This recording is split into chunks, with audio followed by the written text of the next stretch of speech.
Hello दोस्तों, नमस्कार। स्वागत है आप सभी का यूट्यूब के ऑनलाइन स्टडी चैनल ओम क्लासेस में। तो दोस्तों आज हम डिस्कशन करेंगे एसएससी जीडी मॉक टेस्ट का पार्ट 9 पार्ट 8। इससे पहले हम अपलोड कर चुके हैं। यदि आपने नहीं देखा तो डिस्क्रिप्शन में आपको लिंक मिल जाएगा जहां से आप देख सकते हैं। तो दोस्तों इस सेट में बात करेंगे महत्वपूर्ण प्रश्नों की, जो कि प्रश्न परीक्षा में बार बार पूछे जाते हैं और एसएससी जीडी के लिए बहुत अति महत्वपूर्ण है। और इसमें साथ में करंट अफेयर्स के बारे में चर्चा करेंगे, करंट अफेयर्स के क्वेश्चनों को भी डिस्कशन करेंगे। दोस्तों इस चैनल पर सभी आगामी परीक्षाओं के मॉक टेस्ट लगवाए जाते हैं। यदि आप चैनल पर नए हैं तो चैनल को सब्सक्राइब जरूर करें और बेल बटन को दबाएं ताकि आने वाले वीडियो का नोटिफिकेशन आपको मिल सके। तो चलिए दोस्तों हम शुरू करते हैं आज के प्रश्नों को। तो आज का इम्पोर्टेंट प्रश्न है, कर्क रेखा निम्नलिखित राज्यों में से किस से होकर नहीं गुजरती है। तो चार ऑप्शन दिए गए हैं, किस में से होकर नहीं गुजरती है। तो सही आंसर दोस्तों क्या हो जाएगा? आशा करता हूं दोस्तों आपने सही आंसर डी लगाया होगा, मणिपुर। जी हां दोस्तों, कर्क रेखा जो है मणिपुर से होकर नहीं गुजरती है। तो दोस्तों कर्क रेखा जो है भारत के 8 राज्यों से होकर गुजरती है, जो कि आपके इस प्रकार है। हो गया छत्तीसगढ़, जैसे छत्तीसगढ़, मध्य प्रदेश हो गया, मिजोरम, ठीक है मिजोरम। उसके बाद आता है त्रिपुरा, ठीक है, और त्रिपुरा के बाद आ जाएगा पश्चिम बंगाल, यहाँ से भी होकर गुजरती है। उसके अलावा राजस्थान और उसके अलावा आ जाएगा झारखंड और गुजरात, ठीक है। तो झारखंड और गुजरात, ठीक है। तो इस प्रकार ये 8 राज्य हैं जहां से होकर के कर्क रेखा गुजरती है। तो ये 8 राज्य आपको याद रखना है, तभी आप सही आंसर लगा सकते हैं। तो दोस्तों इनमें आपका मणिपुर नहीं आता है, तो मणिपुर से होकर नहीं गुजरती। सही आंसर आपका डी आंसर हो जाएगा, मणिपुर। नेक्स्ट प्रश्न है, सबसे छोटा केंद्र शासित प्रदेश कौन सा है। सबसे छोटा केंद्र शासित प्रदेश दोस्तों क्या हो जाएगा? सही आंसर क्या हो जाएगा दोस्तों? सबसे छोटा हो जाएगा बी आंसर, लक्षद्वीप जो है सबसे छोटा केंद्र शासित प्रदेश है। इसका क्षेत्रफल लगभग 32 वर्ग किलोमीटर है। नेक्स्ट क्वेश्चन है, विश्व शिक्षक दिवस मनाया जाता है। तो विश्व शिक्षक दिवस किस दिन मनाया जाता है दोस्तों? सही आंसर दोस्तों क्या हो जाएगा? आशा करता हूं आपने बी आंसर लगाया होगा, 5 अक्टूबर, ठीक है। 5 अक्टूबर को जो है विश्व शिक्षक दिवस मनाया जाता है। शिक्षकों को छात्रों के प्रति उनके योगदान और उनके सम्मान को प्रदर्शित करने के लिए इसे मनाया जाता है, जो कि 5 अक्टूबर को मनाया जाता है, ठीक है। और भारत में राष्ट्रीय शिक्षक दिवस 5 सितंबर को मनाया जाता है, जो कि सभी लोग जानते हैं। यहाँ पर विश्व शिक्षक दिवस पूछा गया है। नेक्स्ट क्वेश्चन है, भारत ने किस देश में आयोजित पिच ब्लैक अभ्यास में भाग लिया है। तो भारत ने, यानी कि जो पिच ब्लैक सैन्य अभ्यास है, किस देश में आयोजित हुआ है ये आपको बताना है। तो किस देश में आयोजित हुआ है जिसमें भारत ने भाग लिया है। तो सही आंसर क्या हो जाएगा दोस्तों? किस देश में हुआ है? ऑस्ट्रेलिया में हुआ। आपका डी आंसर सही आंसर हो जाएगा। ये पिच ब्लैक सैन्य अभ्यास ऑस्ट्रेलिया में आयोजित हुआ है। बढ़ते हैं अगले प्रश्न की ओर। अगला प्रश्न क्या है, भारतीय पुरातत्व सर्वेक्षण का गठन किसने किया। तो भारतीय पुरातत्व सर्वेक्षण का गठन किसने किया दोस्तों? सही आंसर आपका क्या हो जाएगा? आशा करता हूं दोस्तों आपने ए आंसर लगाया होगा। अलेक्जेंडर कनिंघम द्वारा जो इसकी स्थापना, इसके गठन किया गया है, ठीक है। सही आंसर आपका हो जाएगा ए अलेक्जेंडर कनिंघम। 1861 में इसका गठन किया गया था। नेक्स्ट प्रश्न क्या है, किस राजा की कहानी मुद्रा राक्षस नाटक का विषय है। तो मुद्रा राक्षस जो है उसमें किनके जीवन का वर्णन है ये बताना है। तो दोस्तों सही आंसर आपका हो जाएगा चंद्रगुप्त मौर्य, ठीक है। डी आंसर हो जाएगा चंद्रगुप्त मौर्य के जीवन का वर्णन मुद्रा राक्षस में किया गया है। नेक्स्ट प्रश्न क्या हो जाएगा, भारत में कौन सी तिथि संविधान दिवस के रूप में मनाई जाती है। तो कौन सी तिथि को संविधान दिवस के रूप में मनाया जाता है। तो दोस्तों सही आंसर आपका क्या हो जाएगा? सही आंसर आपका हो जाएगा 26 नवंबर। ए आंसर हो जाएगा 26 नवंबर को जो संविधान दिवस की तिथि के रूप में मनाया जाता है। इस दिन जो है संविधान सभा ने इसको संविधान को अंगीकृत किया था। तो सही आंसर आपका हो जाएगा ए आंसर। तुम्हारे संविधान को 26 नवंबर द्वारा अंगीकृत किया गया था। नेक्स्ट क्वेश्चन पे चलते हैं। नेक्स्ट क्वेश्चन है, संविधान सभा ने भारतीय राष्ट्रीय ध्वज को कब अपनाया था। तो संविधान सभा ने भारत के राष्ट्रीय ध्वज को कब अपनाया था। तो सही आंसर आपका क्या हो जाएगा दोस्तों? सही आंसर हो जाएगा 22 जुलाई 1947। ए आंसर, ठीक है। 22 जुलाई 1947 को जो है संविधान सभा द्वारा भारतीय के राष्ट्रीय ध्वज को अपनाया गया था। तो ए आंसर हो जाएगा। नेक्स्ट प्रश्न है, संविधान के अनुसार किस अनुच्छेद के तहत जीवन की सुरक्षा और व्यक्तिक स्वाधीनता प्रदान की गई है, ठीक है। व्यक्तिक यहाँ पे होना चाहिए था, व्यक्तिक स्वाधीनता प्रदान की गई है। तो सही आंसर दोस्तों क्या हो जाएगा? किस अनुच्छेद में की गई है?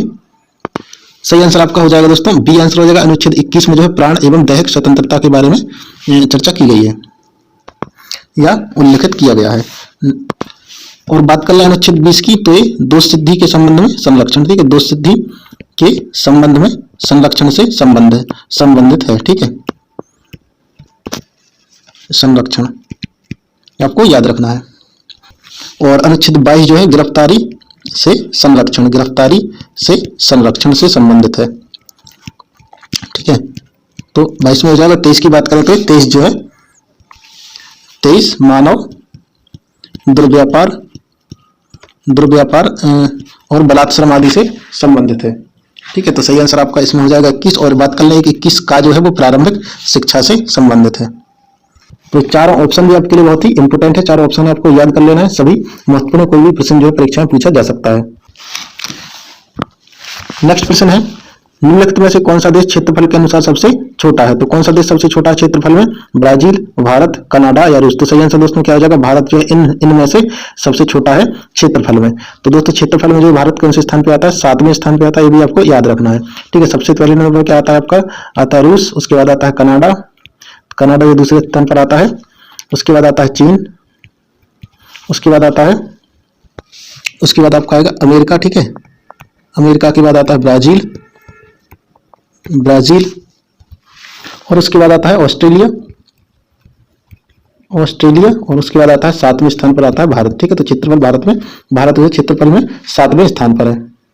तो चलिए दोस्तों चलते हैं नेक्स्ट क्वेश्चन पे। नेक्स्ट क्वेश्चन है, किस मिट्टी को रेगुर मिट्टी भी कहा जाता है? तो किस मिट्टी को रेगुर मिट्टी कहा जाता है दोस्तों? सही आंसर आपका क्या हो जाएगा? आशा करता हूं आपने डी आंसर लगाया होगा। काली मिट्टी को जो है रेगुर मिट्टी भी कहा जाता है। और जो काली मिट्टी को रेगुर मिट्टी के अलावा कपास मिट्टी और लावा मिट्टी भी कहा जाता है। ठीक है, इसके अलावा इसको काली मिट्टी को क्या कहा जाता है? कपास मिट्टी कहा जाता है या फिर लावा मिट्टी भी कहा जाता है। ठीक है, तो ये भी याद रखना है। बात करें जलोढ़ मिट्टी की, तो दोस्तों जलोढ़ मिट्टी को भी आपको याद रख लेना है। जलोढ़ मिट्टी को भी जो है दोमट मिट्टी या इसको दोमट मिट्टी या फिर कछारी मिट्टी कहा जाता है। तो इनके अन्य नाम भी आपको याद रखना है, किसी का भी पूछा जा सकता है। नेक्स्ट क्वेश्चन है, थॉमस कप किस खेल से संबंधित है? तो दोस्तों थॉमस कप जो है किस खेल से संबंधित है? तो सही आंसर आपका हो जाएगा किससे संबंधित? बैडमिंटन से संबंधित। बी आंसर सही आंसर हो जाएगा बैडमिंटन। अगला प्रश्न है, अंतर्राष्ट्रीय मानवाधिकार दिवस कब मनाया जाता है? तो दोस्तों सही आंसर क्या हो जाएगा? मानवाधिकार दिवस जो है मनाया जाता है आपका सही आंसर हो जाएगा सी आंसर 10 दिसंबर को मनाया जाता है। ठीक है, और 10 दिसंबर को सही आंसर हो जाएगा। नेक्स्ट क्वेश्चन है, भारतीय फुटबॉल संघ की स्थापना कब हुई? तो भारतीय फुटबॉल संघ की स्थापना दोस्तों कब हुई? तो सही आंसर दोस्तों आपका क्या हो जाएगा? इसकी स्थापना हुई थी 1893 में भारतीय फुटबॉल संघ की, IFA, इसको शॉर्ट में कहा जाता है IFA। यह भारत का सबसे पुराना फुटबॉल संघ है और पश्चिम बंगाल राज्य द्वारा जो इसका संचालन किया जाता है। नेक्स्ट क्वेश्चन देखते हैं। तो दोस्तों नेक्स्ट क्वेश्चन क्या है आपका? नेक्स्ट क्वेश्चन है C6H6। ठीक है, C6 इस तरह इसको लिखा जाएगा। C6H6 क्या है? तो दोस्तों C6H6 क्या होता है? बहुत ही इजी है। क्या हो जाएगा? बेंजीन हो जाएगा। बेंजीन का फॉर्मूला होता है। ठीक है, रासायनिक फॉर्मूला होता है। डी आंसर हो जाएगा। देखते हैं नेक्स्ट क्वेश्चन। नेक्स्ट क्वेश्चन क्या है?